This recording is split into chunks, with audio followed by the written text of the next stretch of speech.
నమస్తే, నేను Sreeja, tarot card reader, crystal healer and లామా ఫిజియోథెరపిస్ట్. ఈ ఎపిసోడ్స్లో మనం ద్వాదశ రాశులకి సంబంధించిన టారో కార్డ్ ప్రెడిక్షన్స్ చూద్దాము. ప్రెడిక్షన్స్తో పాటు డిస్క్రిప్షన్లో మీ ప్రాబ్లమ్స్కి తగ్గ సొల్యూషన్ ఇవ్వడం జరుగుతుంది. అంటే స్విచ్ వర్డ్స్ రూపంలో మీకు మంచి సొల్యూషన్ ఇవ్వడం జరుగుతుందన్నమాట. మార్నింగ్ అలాగే ఈవినింగ్ 28 సార్లు, కుదిరిన వాళ్ళు ఇంకా టైం ఉంది అనుకునే వాళ్ళు 109 సార్లు ఆ స్విచ్ వర్డ్ని జపం చేయండి.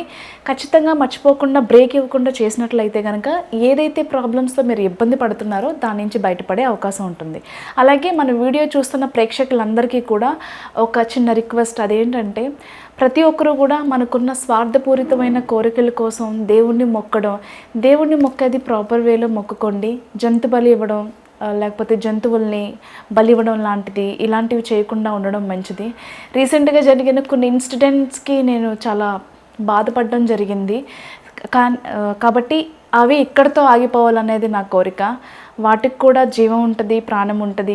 కాబట్టి బ్రతకడానికి అవి కూడా అర్హులు అనేది నా ఒపీనియన్. అలాగే స్ట్రీట్ డాగ్స్ని కూడా ఆదరించండి. ఎండాకాలంలో కానివ్వండి, లేకపోతే చలికాలంలో కానివ్వండి, ప్రతి సీజన్లో, వర్షాకాలంలో కానివ్వండి, అవి చాలా ఇబ్బంది పడుతూ ఉంటాయి. మీకు కుదిరినప్పుడు ఏదన్నా మంచి శుభకార్యాలప్పుడు కూడా వాటికి కూడా కొంచెం ఫుడ్ పెట్టే ప్రయత్నం చేయండి. అలాగే నీళ్ళు అందించే ప్రయత్నం చేయండి. కుదిరితే షెల్టర్ కూడా ఇచ్చే ప్రయత్నం చేయండి. నమస్తే, తులారాశికి సంబంధించిన టారో కార్డ్ ప్రెడిక్షన్స్ చూద్దాము. ఈ ప్రెడిక్షన్స్ అనేవి మనకి ఫిబ్రవరి 1వ తారీఖు నుంచి 15వ తారీఖు వరకు కూడా వర్తిస్తాయి. తులారాశికి సంబంధించి మీకు ఇష్టమైన రిలేషన్ నుంచి మీరు దూరం అయ్యే అవకాశాలు కనిపిస్తున్నాయి. మరీ ముఖ్యంగా రిలేషన్షిప్లో ఉన్న వాళ్ళు కావచ్చు, ఆర్ బిజినెస్ పార్ట్నర్స్ కావచ్చు, భార్యాభర్తలు కావచ్చు, ఎవరైనా సరే కొన్ని ఈగోయిస్టిక్ ఫైట్స్ వల్ల, అంటే కొన్ని నెగిటివిటీ కొంతమంది థర్డ్ పర్సన్స్ కొన్ని నెగిటివిటీ క్రియేట్ చేయడం వల్ల అది నిజమా అబద్ధమా అనే తెలుసుకునే ప్రయత్నం కూడా చేయకుండా అవతల వాళ్ళని మీరు ఈజీగా జడ్జ్ చేయడం వల్ల కొన్ని మనస్పర్ధలు వచ్చే అవకాశం కనిపిస్తుంది. అవతల వాళ్ళు మీ బిహేవియర్ వల్ల కావచ్చు, లేకపోతే అవతల వాళ్ళ బిహేవియర్ వల్ల మీరు కావచ్చు బాగా హర్ట్ అయ్యే సిచ్యువేషన్స్ కనిపిస్తున్నాయి. ఇది ప్యూర్లీ ఈగోయిస్టిక్ ఫైట్స్ అని మాత్రం చెప్పచ్చు. ఒక ఇల్యూజన్లో ఉంటారు. అంటే జరగలేని విషయం ఎవరో జరిగిందని చెప్పి దాన్ని చిత్రీకరించడం వల్ల కావచ్చు, లేదా ఎదుటి వాళ్ళు మిమ్మల్ని అనలేని విషయాల్ని మిమ్మల్ని అన్నారు అని చెప్పడం వల్ల కావచ్చు. ఏదైనా సరే ఇంటెన్షనల్గా పనిగట్టుకుని మరి కొంతమంది మీకు చెప్పే చెప్పుడు మాటల వల్ల మీ రిలేషన్ అనేది సోకాల్డ్ పర్సన్తో బ్రేక్ అయ్యే ఛాన్సెస్ కనిపిస్తున్నాయి. భార్యాభర్తలు కావచ్చు, ఫ్రెండ్స్ కావచ్చు, కుటుంబ సభ్యుల మధ్యలో కానివ్వండి, పార్ట్నర్స్ మధ్యలో కానివ్వండి, ఇంటెన్షనల్గా చేసే కొన్ని ప్రయత్నాల వల్ల ఆ రిలేషన్షిప్ నుంచి మీరు బయటకు వచ్చేసే అవకాశాలు అయితే 100% కనిపిస్తున్నాయి. ఎవరిని నమ్మాలి, ఎవరిని నమ్మకూడదు, ఏది నిజం, ఏది అబద్ధం, ఇలాంటి డైలమాస్ అన్నీ కూడా కనిపిస్తూ ఉంటాయి.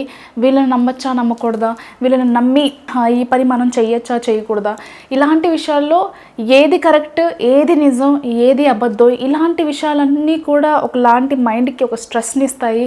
ఒక ఇల్యూషన్లో ఉంటారు. అందరూ మంచి వాళ్ళనే కనిపిస్తారు, కానీ ఆ మంచి వాళ్ళలో ఎవరిది నిజమైన మంచితనం అనేది తెలుసుకునే ప్రయత్నం చేసినప్పటికీ కూడా అందరూ మంచిగానే కనిపిస్తారు. కానీ మీ వెనక మీ గురించి మాట్లాడే వాళ్ళు, మీ లైఫ్ని నెగిటివిటీగా చిత్రీకరించి 10 మందికి చెప్పేవాళ్ళు కూడా మీకు మంచిగానే కనిపించడం వలన, అంటే మీ ముందు మీకేదో సహాయం చేస్తున్నట్లు, మిమ్మల్ని ఏదో సపోర్ట్ చేస్తున్నట్లు వాళ్ళు వేరే మాస్క్ వేసుకొని మీ ముందు నటించడం వల్ల ఎవరు అనేది గుర్తించలేకపోవడం కొన్ని సమస్యలు తెచ్చే అవకాశం అయితే కనిపిస్తుంది.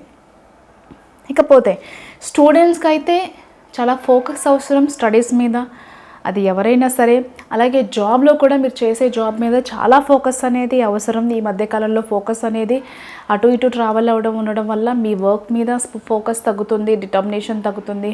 స్టూడెంట్స్కి కూడా చాలా ఫోకస్ అనేది అవసరం. బాగా ముందుకు వెళ్ళే ప్రయత్నాలు చేయండి, అన్నీ బాగా తెలుసుకునే ప్రయత్నం చేయండి. అలాగే ప్రతిదీ కూడా ఏం చేసినా అది ఫ్యూచర్లో ఒక బెనిఫిట్ ఉండాలి, ఫ్యూచర్ బాగుండాలి అనే ఆలోచనతో మీరు చేసే పనులన్నీ బాగా కలిసి వస్తాయని చెప్పచ్చు. బిజినెస్ స్టార్ట్ చేసే ముందు కూడా సోకాల్డ్ పర్సన్తో మీరు బిజినెస్ చేయాలా, చేయకూడదా, ఇన్వెస్ట్మెంట్ చేయొచ్చా, చేయకూడదా అనే విషయాల్లో చాలా జాగ్రత్తలు తీసుకోండి. ఎలాంటి విషయాలైనా సరే ఆ డాక్యుమెంట్స్ ఒకటికి 2 సార్లు చెక్ చేసుకునే ప్రయత్నం కూడా చేస్తూ ఉండండి. మనీకి సంబంధించి ఇన్ని రోజుల నుంచి కూడా రాంగ్ ఇన్వెస్ట్మెంట్స్ చేశాము, లేకపోతే మన వాళ్ళే కదా అని చెప్పి డబ్బుని విచ్చలవిడిగా ఖర్చు పెట్టడం జరిగింది. అలాగే అన్నెసెసరీ థింగ్స్ మీద కూడా డబ్బుల్ని విపరీతంగా ఖర్చు చేసేసాము. ఇక మీదటైనా సరే మనీని ఖర్చులు ఏవైతే ఉన్నాయో అవి నియంత్రించుకోవాలి. మనీ ట్రాన్సాక్షన్స్ అన్నీ కూడా చాలా బ్యాలెన్స్డ్గా వెళ్ళాలి. అన్నెసెసరీ థింగ్స్ కానీ ఖర్చులు కానీ అదుపు చేసుకోవాలి. మనీని బాగా సేవ్ చేసుకొని ప్రాపర్టీస్ మీద మాత్రమే లేదు సేవింగ్స్ మీద మాత్రమే ఇన్వెస్ట్మెంట్ చేయాలి అని చెప్పేసి మీరు చేసే ప్లాన్స్ అన్నీ కూడా బాగా కలిసి వస్తాయి. అంతేకాకుండా మంచి ప్రాపర్టీ మీద కూడా మీరు ఇన్వెస్ట్ చేసే ప్రయత్నాలు చేస్తారు, అందులో సఫలమవుతారు ఖచ్చితంగా. అలాగే కొత్త ప్రాజెక్ట్స్ కలిసి వస్తాయి, కొత్త పార్ట్నర్షిప్లు కలిసి వస్తాయి, కొత్త ప్రాజెక్టులు వస్తాయి.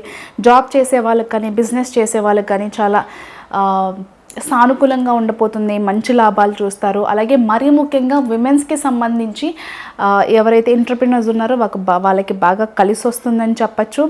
మీరు చేసే బిజినెస్ ఏదైనప్పటికీ కూడా బాగా కలిసి వస్తుంది.